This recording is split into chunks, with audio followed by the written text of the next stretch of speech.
Hello there guys and welcome back to the channel. So in today's video we're going to be talking all about route mechanic. Now initially I'm going to go over each of the 7 days. Basically we have 7 different routes, and I'm also going to recommend the easier days when you can farm your gamma radiation with the least amount of trouble in my personal perspective. And then in the second part of the video we're going to be discussing basically the route mechanic, where could we see it in future, what kind of complications we might have, and kind of like my personal thoughts and opinions about this new mechanic and new node types that we have seen thus far.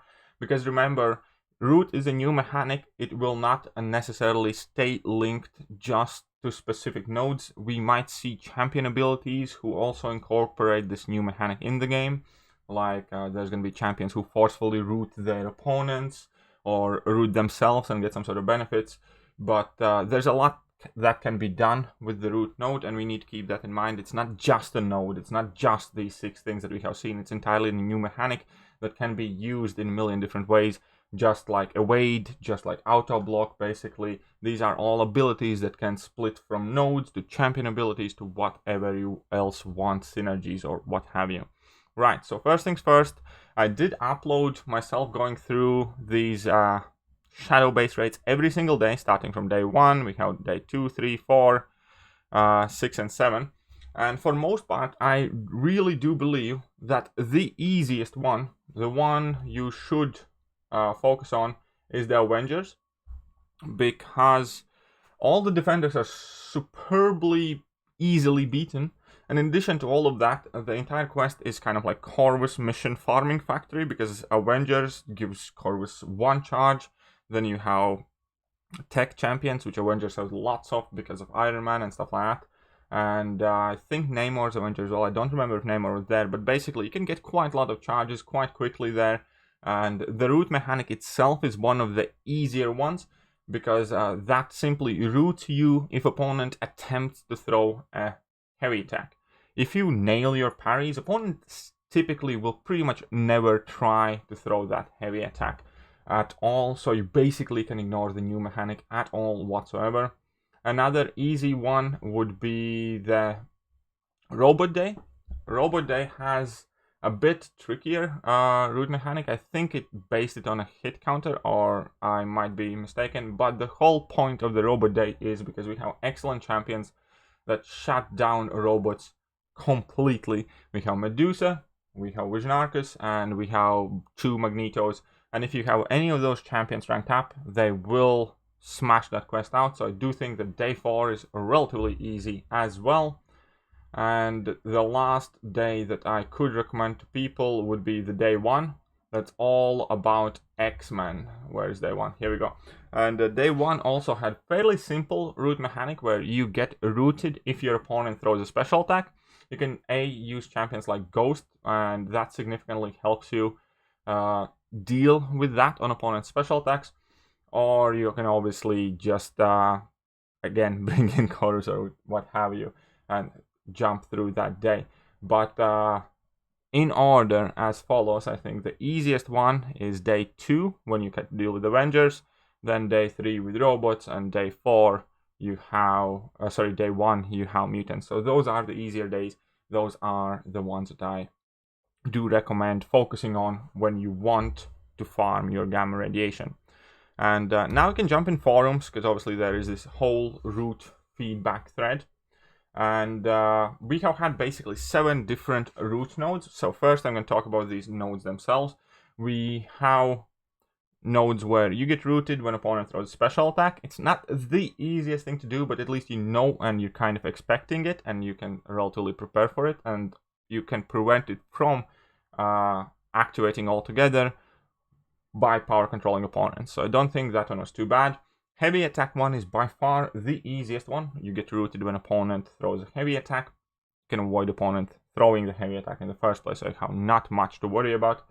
Then moving on, we have where you get rooted, I believe, when every X amount of time or per every X amount of hits landed.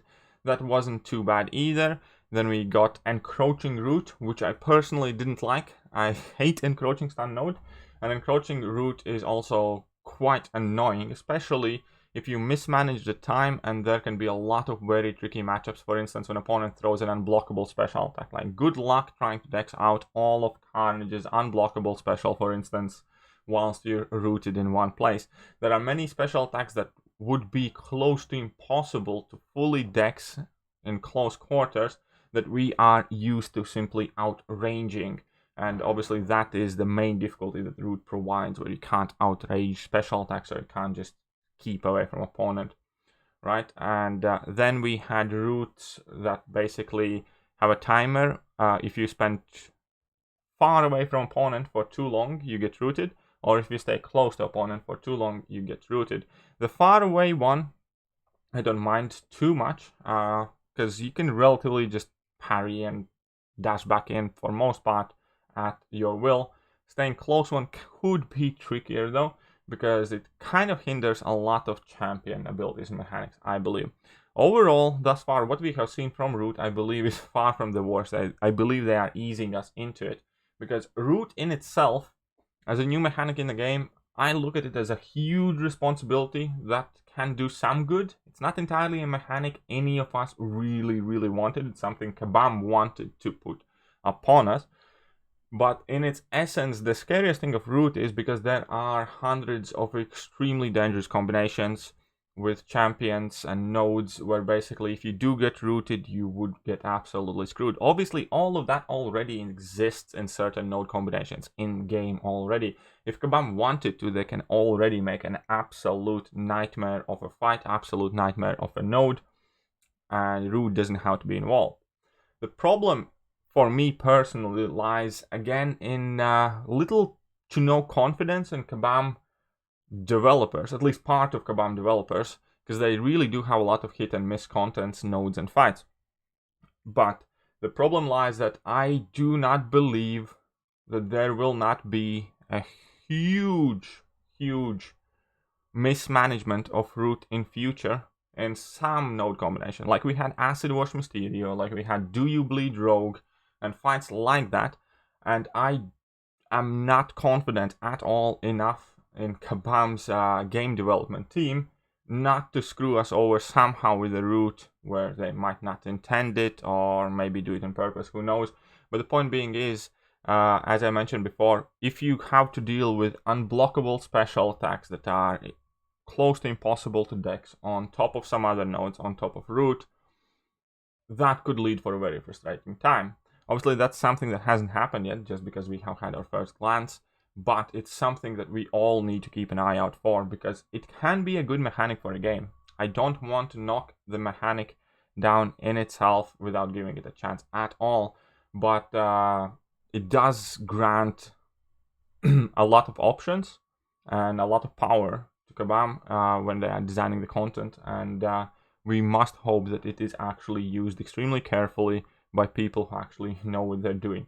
As if it would be up to me, then only people designing variant content should be allowed to play with Root, and not the people who design Abyss and Act 6, because it's day and night, right? So anybody who designs Alliance War, Alliance Quest, Act 6, whatever, keep away from Root, don't do anything with that. Anybody who designs variants and stuff like that, you can work with Root, at least in my head. Right, because variant content by far is the best content, and those people seem to know what they're doing.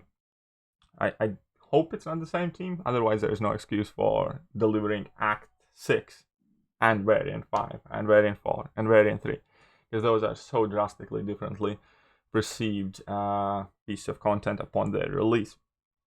Right, so what I have said so far, also the bigger MVPs for Root definitely have been Quake and Ghost, as they have been pretty much dominating the game, and dominating the game in vast majority of the aspects. So far, pretty much Quake and Ghost seem to be the best counters for Root, because Quake obviously can pretty much ignore the Root, because you already kind of play rooted, so if anything, it can kind of help you. And Ghost, that phasing does give you that extra time to refocus yourself, realize what's happening, and not get caught off guard.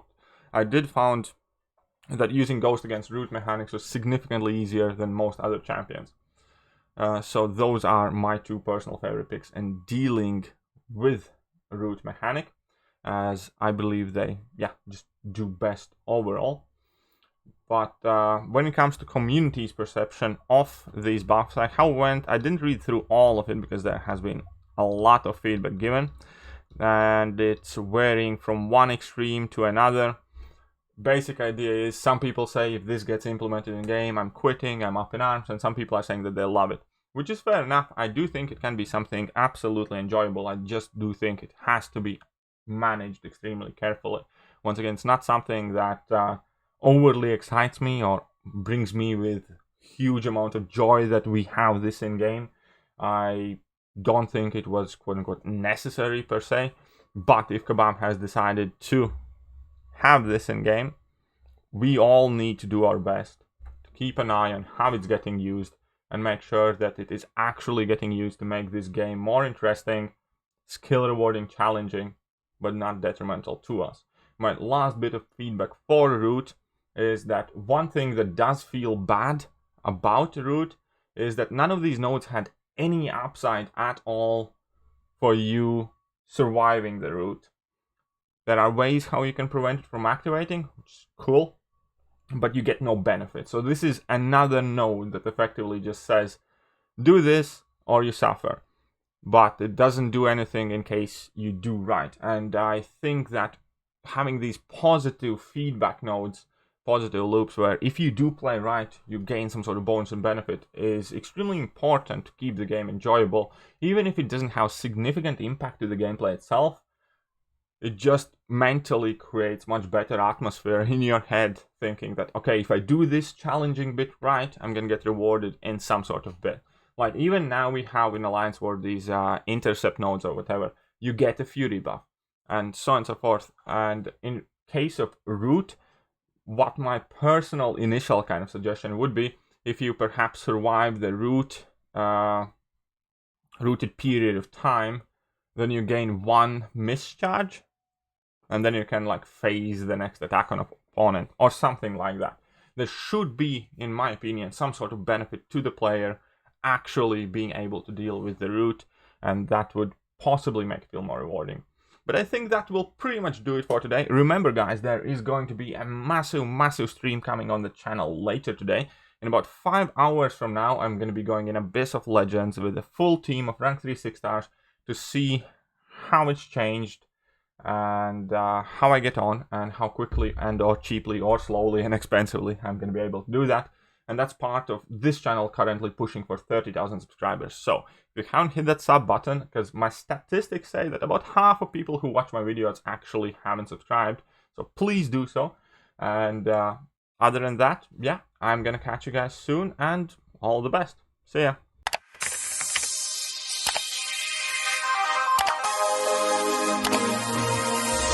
Hello there guys, and welcome back to the channel. So we have all the